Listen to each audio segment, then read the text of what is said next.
అందరికి కూడా నమస్కారం అండి. ఈరోజు నేను సూపరింటెండెంట్ గారి దగ్గరికి వచ్చాను. నాకు మోకాలు నొప్పి అయితే ఎలా ఉందో హాస్పిటల్ చూద్దామని వస్తే ఎంత బాగుందంటే అంత బాగుంది అనిపించింది. నా మనసు బయట రాగానే పచ్చని మొక్కలు శుభ్రంగా క్లీన్గా ఉంది.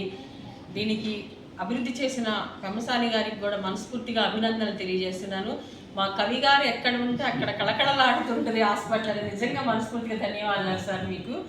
మా కవి హృదయం ప్రజలకి పేదల హృదిలో పదిలంగా ఉంటుందని నేను ఇప్పుడు చెప్పబోతున్న కవిత డాక్టర్ యశస్వి గారి మీద. డాక్టర్ గారు మీరై ధరణి తల్లి దీవెనలతో ధరణికే ఆదర్శమై వెలుగొందారు. ఎంత ఎదిగినా ఒదిగి ఉన్న కవేంద్రుడా నిన్ను చూసి కర్మభూమి పులకించెనయ్యా. ఈ పుడమికే ఆదర్శమైన డాక్టర్ అయ్యా. విద్యావంతుడు వినయవంతుడు విశ్వమాత దీవెనలతో ఎందరో కవేంద్రులకు ఆదర్శమై నిలిచాడు మా కవేంద్రుడు. హాస్పిటల్ అభివృద్ధియే నాధ్వేయం అంటూ నిరంతరం పాటుపడుతున్న మీ శ్రమకు నా అక్షర కవితాశుభాభినందనలు అంటుంది మాధవి సహజ కవయిత్రి గుంటూరు. డబ్బులు బాగా రావాలి నాకు మొక్కబడి ఇచ్చారు సార్, చాలా థ్యాంక్ యూ. ఇంకోటి, నేను ఎన్ఆర్ఐ మదన్ అయినప్పటికి కూడా ఈ హాస్పిటల్కి ఎందుకు వచ్చానంటే అందరూ గవర్నమెంట్ హాస్పిటల్ అంటే ఏదో అనుకుంటారు, కానీ బాగుంది, చక్కగా చూస్తున్నారు వైద్యము.